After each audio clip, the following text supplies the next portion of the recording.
ओम गम गणपते नमः। श्री हरि संक्षिप्त भविष्य पुराण उत्तर पर्व हल पंक्ति दान विधि। भगवान श्री कृष्ण कहते हैं, महाराज, अब मैं सर्व पाप नाशक तथा सर्व सौख्यप्रद हल पंक्ति दान की विधि बतला रहा हूँ, जिससे सभी प्रकार के दानों का फल प्राप्त हो जाता है। एक हल के लिए 4 बैलों की आवश्यकता होती है और 10 हलों की एक पंक्ति होती है। साखू की लकड़ी से 10 हल बनवाकर उन्हें स्वर्ण पट और रत्नों से मढ़कर अलंकृत कर लें। वस्त्र, स्वर्ग, पुष्प तथा चंदन आदि से मंडित तरुण सुंदर हुष्ट पुष्ट उत्तम वृक्ष उन हलों में जोतने चाहिए।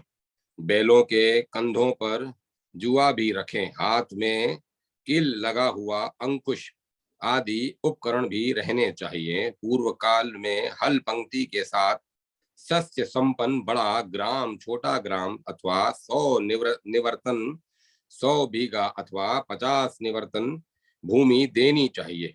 उसका दान विशेष रूप से कार्तिकी, वैशाखी, अयन संक्रांति, जन्म नक्षत्र, ग्रहण, विषुप योग में करें। वेदवेता, सदाचारी, संपूर्णांग, अलंकृत 10 ब्राह्मणों को निमंत्रित करें। 10 हाथ प्रमाण वाला एक मंडप बनाकर उसमें पूर्व दिशा में 1 हाथ प्रमाण वाले 2 अथवा 1 कुंड बनवाकर निमंत्रित ब्राह्मणों से पलाश की समिधा, घी, काला तिल और खीर से आहुतियां, पुरजन्य सूक्त, आदित्य सूक्त और रुद्र मंत्रों से हवन कराएं। तदंतर यजमान स्नान कर शुक्ल वस्त्र आदि से अलंकृत हो सप्त धान्य के ऊपर हल पंक्ति को स्थापित करे और उसमें बैलों को जोते। उस समय विविध प्रकार के वाद्य यंत्रों को बजाना चाहिए और ब्राह्मण वर्ग वेद पाठ करें। यजमान दान के समय पुष्पांजलि ग्रहण कर इन मंत्रों को पढ़ें। क्योंकि बैल के कंधे पर स्थित हल में सभी देवगण सदा स्थित रहते हैं, अतः भगवान शंकर में मेरी भक्ति हो। अन्य समस्त दान भूमि दान की 16वीं कला की भी तुल्य नहीं है, अतः धर्म में मेरी सुदृढ़ भक्ति हो। इसके बाद भूमि और हल उन ब्राह्मणों को दे दें। इस प्रकार जो व्यक्ति हल पंक्ति का दान करता है वह अपने 21 कुलों सहित स्वर्ग जाता है। 7 जन्म तक उस व्यक्ति को निर्धनता, दुर्भाग्य, व्याधि आदि दुख नहीं भोगने पड़ते और वह पृथ्वी का अधिपति होता है। युधिष्ठिर, दान करते समय जो भक्ति पूर्वक इस दान कर्म का दर्शन करता है वह भी जन्म भर किए हुए पापों से मुक्त हो जाता है। इस दान को महाराज दिलीप, ययाति, शिबी, निमि तथा भरत आदि सभी श्रेष्ठ राज ऋषियों ने किया है, जिसके प्रभाव से वे राजा आज भी स्वर्ग का सुख भोग रहे हैं। इसीलिए भक्ति पूर्वक सभी स्त्री पुरुषों को यह दान करना चाहिए। यदि 10 हल पंक्ति का दान करने में समर्थ न हो तो 5, 4 अथवा 1 ही हल का दान करें। हल पंक्ति का दान करने वाले हल से जितनी मिट्टी उठती है और बैलों के शरीर में जितने भी रोम होते हैं उतने ही 1000 वर्ष तक शिवलोक में निवास कर अंत में पृथ्वी पर श्रेष्ठ राजा होते हैं। अपाक दान के प्रसंग में राजा हव्यवाहन की कथा। महाराज युधिष्ठिर ने पूछा, भगवान कृपा कर आप ऐसा कोई दान बताएं जिससे मनुष्य धन, पुत्र और सौभाग्य से संपन्न हो सके। भगवान श्री कृष्ण बोले, महाराज, मैं इस संबंध में एक इतिहास कह रहा हूं, आप श्रद्धा पूर्वक सुनिए। किसी समय चंद्र वंश में हव्यवाहन नामक एक राजा हुआ था। उसके राज्य में न कोई उपद्रव होता था और न कोई उसका शत्रु ही था। सभी निरोग रहते थे। वह बड़ा प्रतापी, स्वस्थ, बली और शत्रुओं पर विजय प्राप्त करने वाला था, परंतु पूर्व जन्म में अशुभ कर्म के प्रभाव से उसके पास कोई ऐसा मंत्री नहीं था जो राज्य को सुचारू रूप से चला सके, तथा उसे कोई पुत्र, मित्र या सहायक बंधु बांधव भी न था। उसे कभी समय से भोजन आदि भी नहीं मिल पाता था। इस कारण वह राजा सदा चिंतित रहता था। एक बार उसके यहाँ पिपलाद मुनि पधारे। राजा की पटरानी शुभावती ने मुनि की श्रद्धा पूर्वक पाद आर्घ्य आदि से पूजा की और आसन पर उन्हें बैठाकर निवेदन किया, मुनीश्वर, यह निष्कटक राज्य तो हमें मिला है, परंतु मंत्री, मित्र, पुत्र आदि हमें क्यों नहीं प्राप्त हुए, उसका इसका कारण बताने की कृपा करें। रानी का वचन सुनकर पिपलाद मुनि ने कहा, देवी, पूर्व जन्म में किए गए कर्मों के फल ही अगले जन्म में प्राप्त होते हैं। यह कर्म भूमि है, अतः तुम्हें शोक नहीं करना चाहिए। जिस पदार्थ का पूर्व जन्म में मनुष्य ने संपादन नहीं किया है, उसे शत्रु, मित्र, बांधव, राजा आदि कोई भी नहीं दे सकते। पूर्व जन्म में तुमने राज्य का दान किया था, पर वह तुम्हें प्राप्त हो गया, परंतु तुम लोगों ने मित्र, भृत्य आदि से कोई संबंध नहीं रहा, अतः इस जन्म में ये सब कैसे प्राप्त होंगे। इस पर रानी शुभावती बोली, महाराज, पूर्व जन्म में जो हुआ वह तो बीत गया। अब इस समय आप ऐसा कोई व्रत, दान, उपवास, मंत्र अथवा सिद्ध योग बताने की कृपा करें, जिससे मुझे पुत्र, धन, मित्र, भृत्य इत्यादि प्राप्त हो सकें। रानी का वचन सुनकर पिपलाद मुनि बोले, भद्रे, एक आपाक नाम का महादान है जो सभी संपत्तियों का प्रदायक है। श्रद्धा पूर्वक कोई भी आपाक का दान करता है तो उसे महान लाभ होता है, इसीलिए तुम श्रद्धा से आपाक दान करो। मुनि के कथनानुसार रानी शुभावती ने आपाक दान किया, फलतः उसे पुत्र, मित्र, धन और भृत्य प्राप्त हो गए। भगवान श्री कृष्ण ने पुनः कहा, महाराज, अब मैं उस आपाक दान की विधि बता रहा हूं, आप श्रद्धा पूर्वक सुने। बुद्धिमान व्यक्ति को चाहिए कि ग्रह और तारा बल का विचार कर शुभ मुहूर्त में अगर चंदन, धूप, पुष्प, वस्त्र, आभूषण तथा नैवेद्य आदि से भार्गव कुम्हार का ऐसा सम्मान करें जिससे वह संतुष्ट हो, और उससे निवेदन करें कि महाभाग, आप विश्वकर्मा स्वरूप हैं, आप मेरे लिए सुंदर छोटे बड़े मिट्टी के घड़े, थाली, कसोरे, कलश आदि पात्रों का निर्माण करें। भार्गव भी उन पात्रों को बनाए। तदंतर विधि पूर्वक एक आवा भट्टी लगाएं। अनंतर उन 1000 मिट्टी के पात्रों को आवे में स्थापित कर सायंकाल के समय उसमें अग्नि प्रज्वलित करें और रात्रि को जागरण कर वाद, गीत, नृत्य आदि की व्यवस्था कर उत्सव मनाएं। सुप्रभात होते ही यजमान आवे की अग्नि को शांत कर पात्रों को बाहर निकालें। अनंतर स्नान कर श्वेत वस्त्र पहनकर उनमें से 16 पात्रों को सामने स्थापित करे। रक्त वस्त्र से उन्हें आच्छादित कर पुष्प मालाओं से उनका अर्चन करे और ब्राह्मणों द्वारा स्वस्ति वाचन आदि कराकर भार्गव का भी पूजन करे। ये पात्र माणिक्य, सोने, चांदी अथवा मिट्टी तक के हो सकते हैं। सौभाग्यवती स्त्रियों की पूजा कर भांडों की प्रदक्षिणा करनी चाहिए और इन मंत्रों को पढ़ते हुए उन पात्रों का दान करना चाहिए। अपाक, आवा, आप ब्रह्म रूप हैं और ये सभी भांड प्राणी रूप हैं। आपके दान करने से मुझे प्रजाओं से पुष्टि प्राप्त होती है, अक्षय स्वर्ग प्राप्त हो।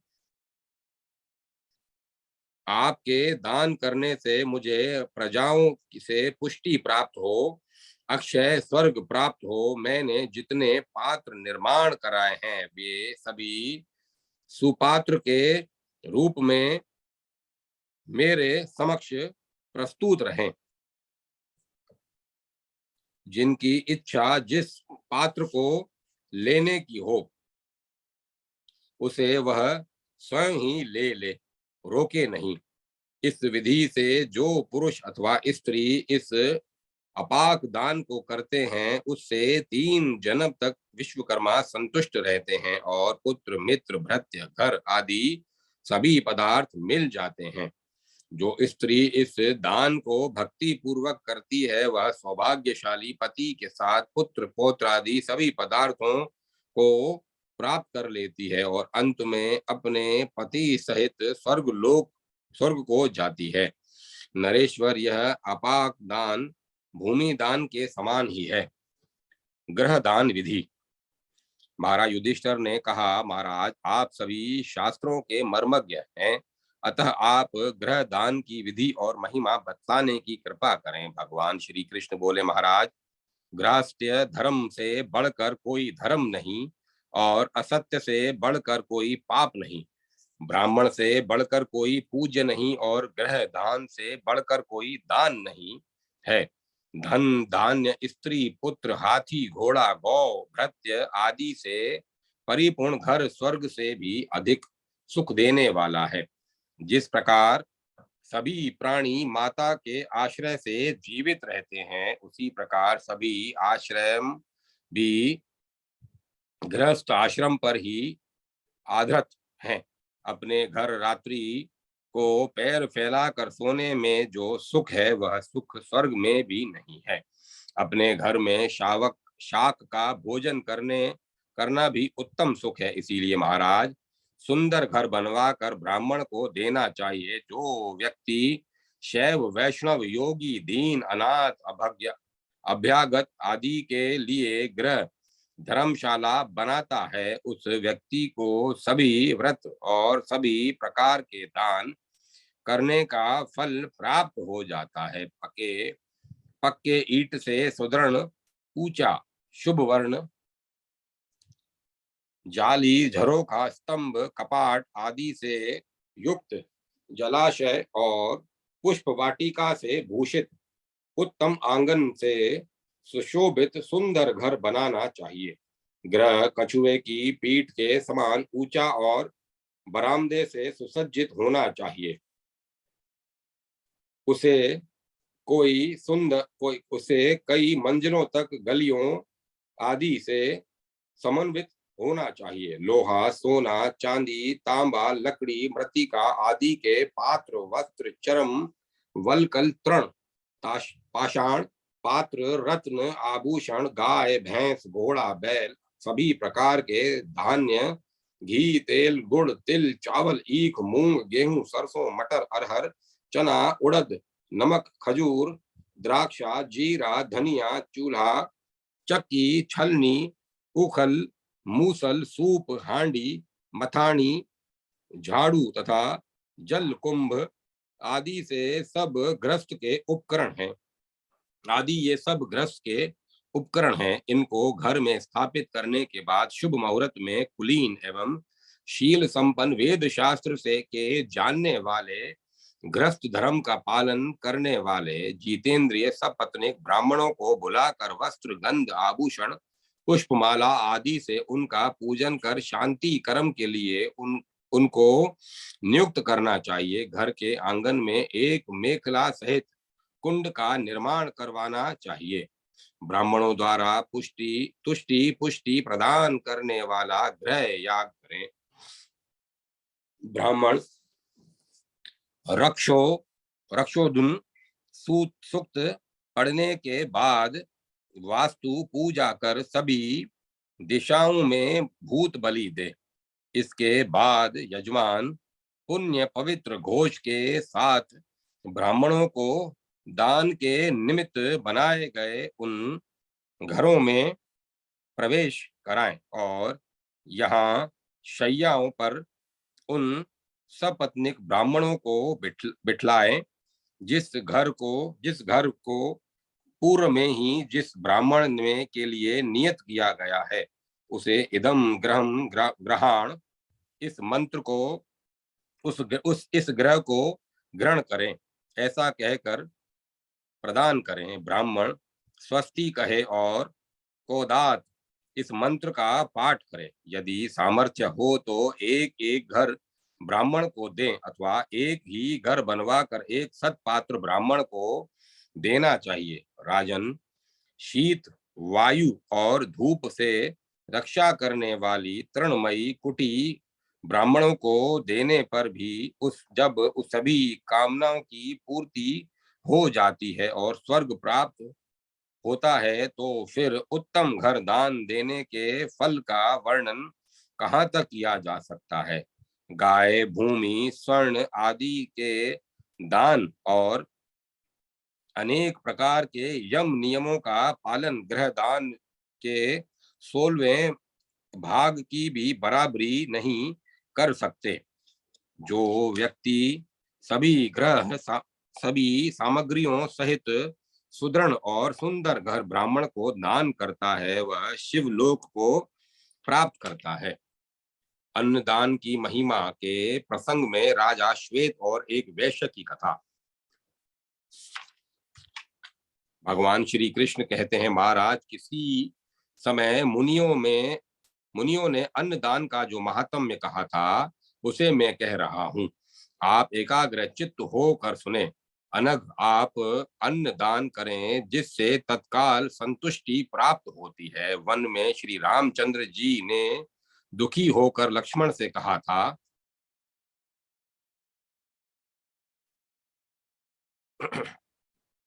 लक्ष्मण, संपूर्ण पृथ्वी अन्न से परिपूर्ण है, फिर भी हम लोगों को अन्न नहीं मिल रहा है। इससे यही जान पड़ता है कि हम लोगों ने पूर्व जन्मों में ब्राह्मणों को कभी अन्न का दान नहीं कराया। मनुष्य जिस कर्म रूपी बीज को बोता है, जैसा कर्म करता है वह उसी का फल पाता है। संसार में वह ठीक ही संसार में यह ठीक ही कहा जाता है कि बिना दिए कुछ नहीं मिलता। भोजन योग्य जिस अन्न का दान किया जाता है वह अन्नदान परम श्रेयस्कर है। भारत, भोज्य पदार्थों में बहुत से पदार्थ हैं किंतु अन्न का दान सब दानों से श्रेष्ठ दान है। सत्य से बढ़कर कोई पुण्य नहीं है, संतोष से बड़ा कोई सुख नहीं और अन्न दान से बढ़कर कोई दान नहीं है। स्नान, अनुलेपन और वस्त्रांग अलंकारों से मनुष्यों को वैसी तृप्ति नहीं होती जैसी भोजन से होती है। इस विषय में एक इतिहास है।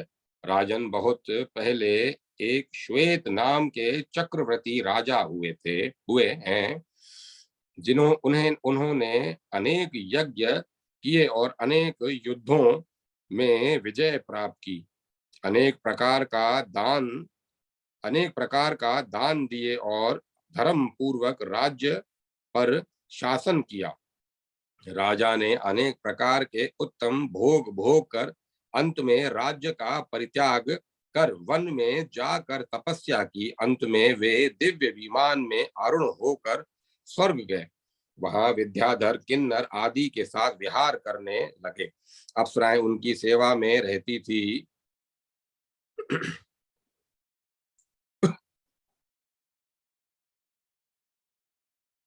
अप्सराएं उनकी सेवा में रहती थी। गंधर्व उन्हें गीत सुनाकर रिझाते। इंद्र भी उनका बड़ा सम्मान करते। राजा को दिव्य वस्त्र, आभूषण, पुष्पमाला आदि पहनने को तो मिलता था, परंतु भोजन के समय विमान में बैठकर भूलोक में आकर अपने पूर्व शरीर के मांस को प्रतिदिन खाना पड़ता था। प्रतिदिन मांस का भोजन करने के बाद भी पूर्व जन्म के कर्म के कारण इस पूर्व शरीर का मांस घटता नहीं था। इस प्रकार प्रतिदिन मांस भक्षण से व्याकुल होकर राजा ने ब्रह्मा जी से कहा, ब्राह्मण आपके अनुग्रह से मुझे स्वर्ग को ब्राह्मण आपके अनुग्रह से मुझे स्वर्ग का सुख प्राप्त हुआ है। सभी देवता मेरा आदर करते हैं। सभी सामग्री उपभोग के लिए प्राप्त होती रहती हैं, परंतु सभी भोगों के रहते हुए भी यह पापिनी क्षुधा कभी शांत नहीं होती, मुझे सदा सताती रहती है। इसी कारण मुझे अपने पूरे शरीर के मांस को प्रतिदिन खाने के लिए भूलोक में जाना पड़ता है और इसमें मुझे बड़ी घृणा होती है। मैंने कौन सा ऐसा पाप किया है जिससे मुझे उत्तम भोजन नहीं मिलता? आप कृपा कर ऐसा कोई उपाय बताएं जिससे मेरा यह दुख दूर हो जाए। ब्रह्मा जी बोले, राजन, आपने अनेक प्रकार के दान दिए हैं, बहुत से यज्ञ किए हैं और गुरुजनों को भी संतुष्ट किया है, परंतु ब्राह्मणों को स्वादिष्ट उत्तम व्यंजनों का भोजन नहीं कराया। अन्नदान न करने से ही आज आपकी यह दशा हो रही है। अन्न से बढ़कर कोई संजीवनी नहीं है, अन्न को ही अमृत जानना चाहिए। इसीलिए अब आप पृथ्वी पर जाकर वेद शास्त्र जानने वाले कुलीन ब्राह्मणों को भोजन कराएं, उससे आपका यह दुख दूर हो जाएगा। ब्रह्मा जी का वचन सुनकर राजा श्वेत ने पृथ्वी पर आकर महर्षि अगस्त्य जी को परम भक्ति से भोजन कराया और अपने गले की दिव्य एकावली माला, महाराज श्वेत की कथा कई स्थानों पर है, किंतु वाल्मीकि रामायण उत्तर कांड के 77 तथा 78 सर्गों में सभी रम्य शैली और मधुर पद्मावली में वर्णित हुई है।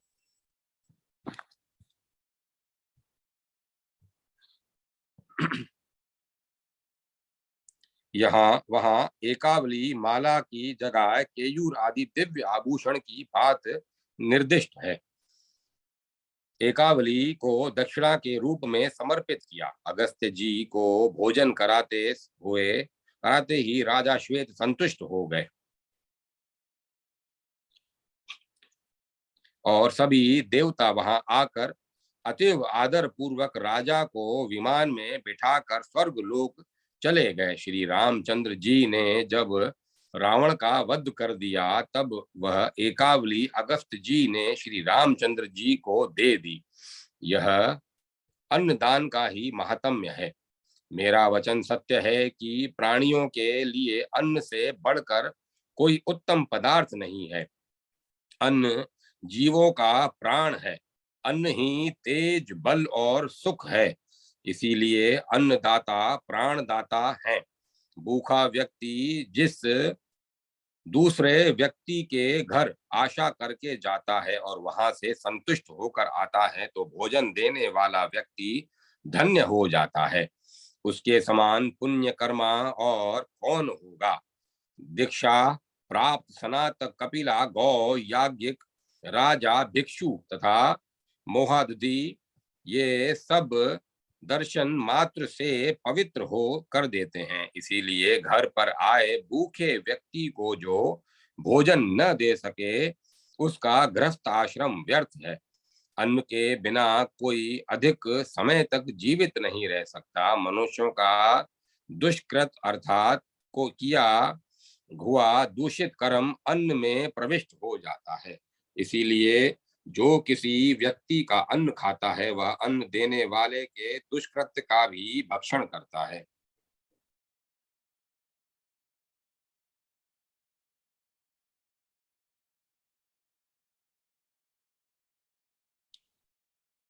इसके विपरीत अमृत में पवित्र परान का भोजन करने वाले व्यक्ति का 1 महीने का किया हुआ पुण्य अन्नदाता को प्राप्त हो जाता है। जिस अन्न के दान का इतना महत्व है, इसका दान क्यों नहीं करते? अर्थात थोड़ा बहुत अवश्य करना चाहिए। जो व्यक्ति ब्राह्मण, अतिथि आदि को भोजन आदि कराने तथा भिक्षा देने के पर्व ही भिक्षा देने के पूर्व ही स्वयं भोजन कर लेता है वह केवल पाप ही भक्षण करता है।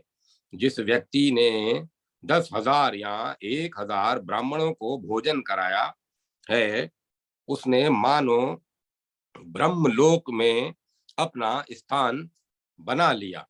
प्राचीन काल में वाराणसी में देवता और ब्राह्मणों का पूजक धनेश्वर नाम का एक वैश्य रहता था। उसकी दुकान में एक स्थान पर एक सर्पणी ने अंडा दिया और वह उस अंडे को छोड़कर कहीं अन्यत्र चली गई। वैश्य के ने अंडे को देखा और उस पर दया कर उसकी रक्षा करने लगा।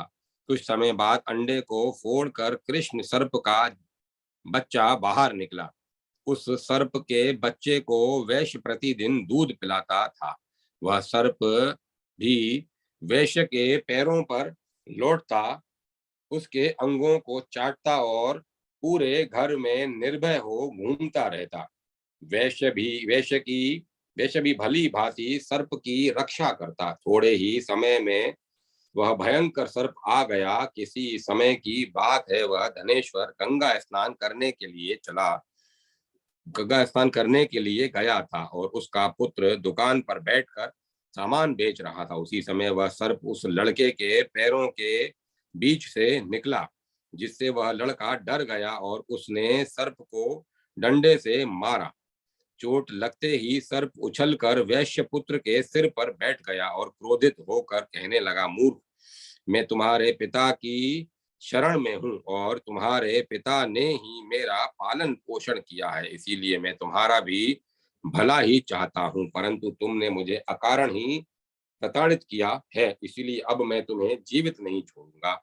सर्प के इस प्रकार कहने के साथ ही वैश्य के घर में दुखी सर्प के इस प्रकार कहने के साथ ही वैश्य के घर में दुखी हो सब रोने लगे।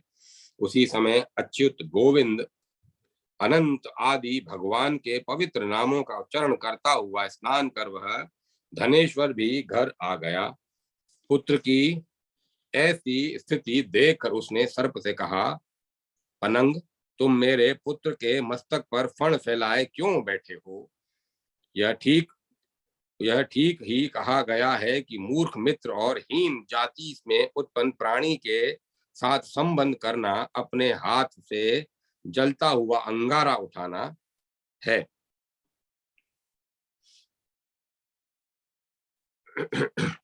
वणिक की बात सुनकर सर्प ने कहा, धनेश्वर, तुम्हारे पुत्र ने मुझे निरपराध ही मारा है, इसीलिए तुम्हारे सामने ही मैं इसका प्राण ले रहा हूं, जिससे अन्य कोई भी व्यक्ति ऐसा काम न करे। यह सुनकर धनेश्वर ने कहा, सर्प, जो उपकार, भक्ति तथा स्नेह आदि को भूलकर अपने रास्ते से भटक जाए, अर्थात अपने कर्तव्य मार्ग को छोड़ दे, उसे कौन रोक सकता है? परंतु क्षण मात्र तुम इस बालक को छोड़ दो, दंश न करना, जिससे मैं ब्राह्मणों को भोजन कराकर अपना उधर्व देहिक कर्म अपने हाथ से कर सकूं, क्योंकि बाद में मेरे पास कोई पुत्र नहीं होगा। सर्प ने इस बात को स्वीकार कर लिया। तदंतर वैश्य ने वेद वेता और जितेंद्रिय 1,000 ब्राह्मणों तथा सन्यासियों आदि को घी पायस सहित मधुर स्वादिष्ट भोजन कराया। भोजन से संतुष्ट हो ब्राह्मणों ने प्रसन्न होकर कहा, वणिक पुत्र, ब्राह्मणों की आज्ञा से तुम चिरंजीवी हो, तुम्हारे सभी शत्रु नष्ट हो जाएं और तुम्हारे मनोरथ सिद्ध हो जाएं। ऐसा कहकर ब्राह्मणों ने अक्षत और पुष्प वैश्य पुत्र के मस्तक पर छोड़े। ब्राह्मणों के वाग व्रज वाग ब्रज वज्र से ताड़ित होकर वह सर्प मस्तक से गिरा और मर गया। सर्प को मरा हुआ देखकर धनेश्वर को बड़ा दुख हुआ और वह सोचने लगा कि मैंने इस सर्प को पुत्र की भांति पाला था और आज यह मेरे ही दोष से मर गया। यह बड़ा ही अनुचित हुआ। उपकार करने वाले में जो साधुता रहता है, उसकी साधुता में कौन सी विवशता रहती है, अर्थात वह प्रशंसा के योग्य नहीं है। किंतु जो उपकारियों में साधुता रखता है उसकी साधुता की ही सराहनीय है। इस प्रकार अनेक प्रकार के पश्चाताप करते हुए दुखी होकर वैश्य ने तो उस दिन भोजन किया किया न ही वैश्य ने न तो उस दिन भोजन किया न ही रात्रि में सो सका। प्रातः काल होते ही गंगा में स्नान कर देवता पितरों का पूजन तर्पण आदि कर घर आया और पुनः 1000 ब्राह्मणों को अनेक प्रकार के उत्तम व्यंजनों का भोजन कराकर संतुष्ट किया। इस पर ब्राह्मणों ने प्रसन्न होकर कहा, धनेश्वर, हम लोग तुमसे बहुत ही संतुष्ट हैं, इसीलिए तुम वर मांगो। यह सुनकर उसने वर मांगा कि यह मृत सर्प पुनः जीवित हो जाए। वैश्य के इस यह कहने पर ब्राह्मणों ने अभिमंत्रित जल सर्प के ऊपर छिड़का। जल के छींटे पड़ते ही वह सर्प जीवित हो गया। यह देखकर धनेश्वर बड़ा ही प्रसन्न हुआ और नगर के लोग धनेश्वर की प्रशंसा करने लगे। महाराज, यह सहस्त्र ब्राह्मण भोजन अन्नदान का संक्षेप में मैंने महात्म्य वर्णन किया। जो व्यक्ति ब्राह्मणों को और अभ्यागतों को अन्न देता है वह बहुत दिन तक संसार सुख को भोग कर विष्णु लोक को प्राप्त कर लेता है। स्थाली दान की महिमा में द्रौपदी के पूर्व जन्म की कथा। महाराज युधिष्ठिर ने कहा, भगवान, आपके द्वारा अन्न दान के महात्म्य को सुनकर मुझे भी एक बात स्मरण आ रही है। जैसे मैंने अपनी आंखों से देखा है उसे मैं आपको सुनाता हूँ। जिस समय दुर्योधन, कर्ण, शकुनी आदि ने घृत क्रीड़ा में धूत क्रीड़ा में छल से हमारे राज्य को छीन लिया और हम लोग द्रौपदी के साथ वलकल वस्त्र तथा मृग चर्म धारण कर वन को जा रहे थे, उस समय नगर के लोग और सदाचारी ब्राह्मण स्नेह से हमारे साथ चलने लगे। उन्हें देखकर मुझे बड़ा दुख हुआ और मैं यह सोचने लगा कि जो व्यक्ति ब्राह्मण, मित्र, भृत्य आदि का पोषण करता है उसी का जीवन सफल है। अपना पेट तो मनुष्य, जीव जंतु, पशु पक्षी सभी भर लेते हैं। अभ्यागत, सुरदर्ग और कुटुंब को छोड़कर जो व्यक्ति केवल अपना ही पेट भरता है वह जीवित होते हुए भी मरे हुए के समान है। यही सोचकर मैंने उन ब्राह्मणों से कहा है कि आप लोग त्रिकालज्ञ और ज्ञान विज्ञान में पारंगत है।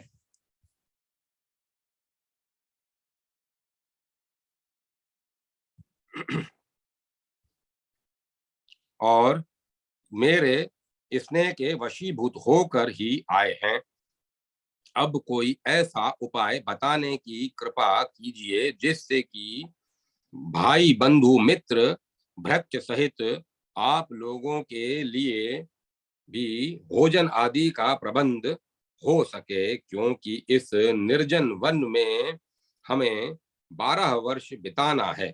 मेरे इस प्रकार के वचनों को सुनकर मैत्रेय मुनि ने मुझसे कहा कि कौन्तेय, एक प्राचीन वृतांत मैंने दिव्य दृष्टि से देखा है जिससे मैं कह रहा हूं, आप ध्यान से सुने। किसी समय एक तपोवन में कोई दुर्भगा दरिद्रता दरिद्रा ब्रह्मचारिणी ब्राह्मणी निवास कर रही थी। वह इस दशा में भी प्रतिदिन ब्राह्मणों का भोजन किया करती थी। उसकी शम दम से परिपूर्ण श्रद्धा को देखकर एक दिन ब्राह्मणों ने प्रसन्न होकर उससे कहा, सुवर्ते, हम लोग तुमसे बहुत प्रसन्न हैं, तुम कोई वर मांगो। तब ब्राह्मणी ने कहा, महाराज, किसी व्रत अथवा दान की ऐसी विधि बताने की कृपा कीजिए जिसके करने से मैं पति की प्रिय पुत्रवती, सौभाग्यवती, धनाढ्य तथा लोक में प्रशंसा के योग्य हो जाऊं। ब्राह्मणी का यह वचन सुनकर वशिष्ठ जी ने कहा कि ब्राह्मणी, मैं तुम्हें सभी मनोरथों को पूर्ण करने वाले स्थाली दान की विधि बता रहा हूँ। 500 पल, 250 पल अथवा 125 पल तांबे का पात्र बनाए, या सामर्थ्य न हो तो मिट्टी की उत्तम हांडी बना लें। वह गहरी और सुदृढ़ हो, उसे मूंग और चावल से बने पदार्थ से भरकर चंदन से चर्चित कर एक मंडल के मध्य में स्थापित कर लें तथा उसके समीप सब प्रकार शाक, जल पात्र, घी का पात्र रखें और पुष्प, धूप, दीप, नैवेद्य, वस्त्र आदि से उसका पूजन करें और इस प्रकार उस पात्र की प्रार्थना करें। इस ज्वाजल्यपन पराक्ष स्थलस्तु पुण्यलेह सजलरिवी इत्यादि इसका पाठ कर यह कि इसका भाव यह है कि समीप ही प्रज्वलित अग्नि को चावल हो इसका भाव यह है कि समीप ही प्रज्वलित अग्नि हो, चावल हो तथा जल भी हो, किंतु यदि स्थाली बटलोई न हो तो भोजन नहीं पकाया जा सकता।